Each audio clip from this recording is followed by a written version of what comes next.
Nang hilakbot sa malaking gulo ng nakaraang gabi ang mga mamamayan ng San Diego, Akala mo'y Misa de Gracia, isang kastilyo. Higit pang marami ang putok kagabi kaysa noong looban ni Balat ang bayan. unti-unting nagkatao ang lansangan at kumalat na ang iba't ibang balita. Gabi na nang nagkaroon ng kaliwanagan ang balita. Kagagaling ko pa lamang sa tribunal at nakita kong nakabilanggo si na Don Filipo at Ginoong Ibarra. Isinigaw ni Bruno si Ibarra na nagtangkang magiganti at naghahangad pumatay sa lahat ng Kastila. At ang kanyang mga alila, lahat ay ipiniit. Hanggang ngayon makikita ninyo ang usok ng kanyang bahay. Kaawa-awang binata. Huwag mo nang ipagtanggol ang isang ekskomulgado. Sa kabilang dako, balitang ang bangkay ni Lucas ay nakitang nakabitin sa sanga ng punong santol sa bakuran ng isang bahay. 2 beses ko siyang nakitang kausap ng sakristan mayor. Isang lalaking mukhang taga-bukid at may tapal sa leeg ang nagtangkang lumapit sa bangkay na nakabitin. Nakilala niya ito. Pagkapanggaling sa nagbigti ay nagtungo siya sa kumbento. Inabutan ng taga-bukid ang sakristan mayor na natutulog. Umupo siya sa tabi nito upang hintaying magising, ngunit nahulog ang kanyang piso at iyo'y tinanglawan niya sa ilalim ng silyon. Nakita niyang ang pantalon at manggas ng baro ng sakristan ay puno ng amorseko. Nagising ang sakristan at tinanong kung ano ang kanyang sadya. Magpapamisa po sa isang taong malapit ng mamatay. Nang makaalis ang lalaking mukhang taga-bukid, ito'y bumulong at inalis ang tapal sa leeg. Kapag dakay nalantad ang anyo ni Elias. Nahuli ko sana siya kagabi.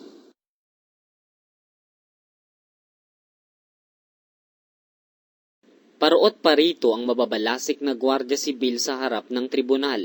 Nasa salas ang 2 direktorsilyo, 2 kawani, at ilang sundalo ang nagsisisulat sa ibabaw ng mesa. Pabalik-balik sa kahabaan ng salas ang alperes at nakaupo naman sa isang sulok si Doña Consolacion.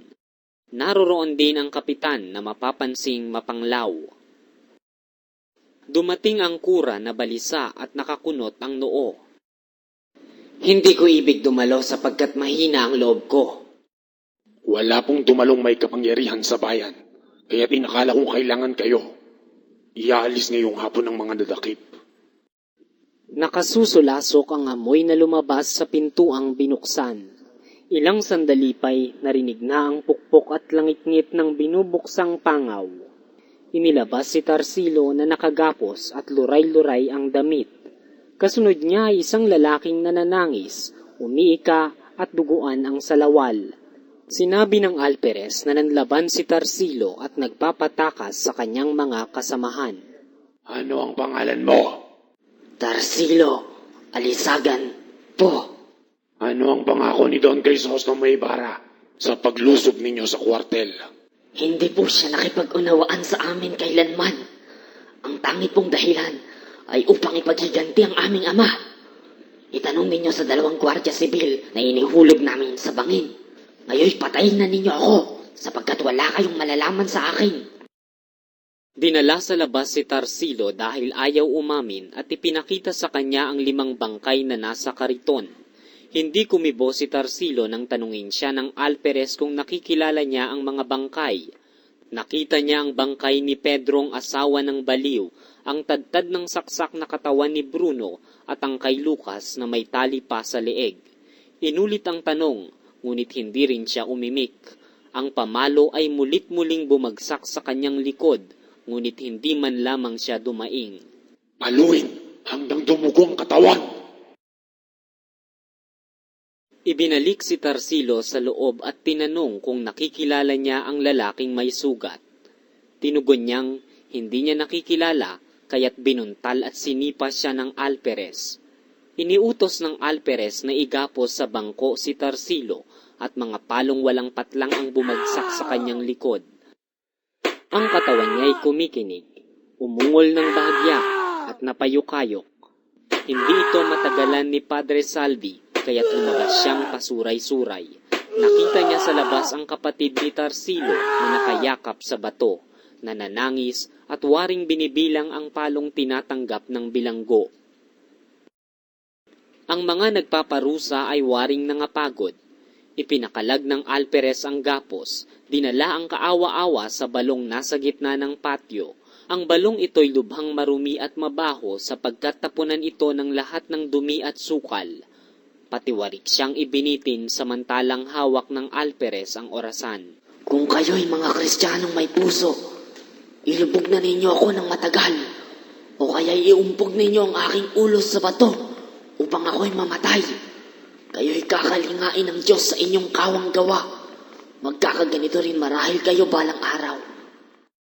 Sinimulan ang paghuhugos sa balon. Matapos ang kalahating minuto'y itinaas si Tarsilo. Napuno ng mabahong burak ang noo at buhok ni Tarsilo, ang mukha, at panay galos at ang kataway basa ng matambad sa madla. Nangangatal sa ginaw ang katawan nito. Sa ikatlong paghuhugos, pinilit niyang ibaluktot ang kanyang leeg upang tapunan ng huling tanaw ang langit, ang araw, at ang liwanag na hindi na niya muling makikita. Makaraan ang 1.5 minuto'y itinaas si Tarsilo. Tiwasay na ang kanyang mukha, nakadilat ang mga mata.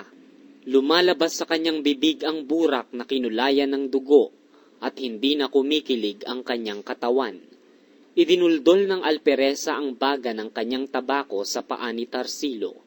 Namatay ang apoy nang hindi man lamang gumagalaw ang laman. Ang mga bilanggo ay dadalhin na sa bayan at ang balitang ito'y nagbunga ng hinagpis at panaghoy.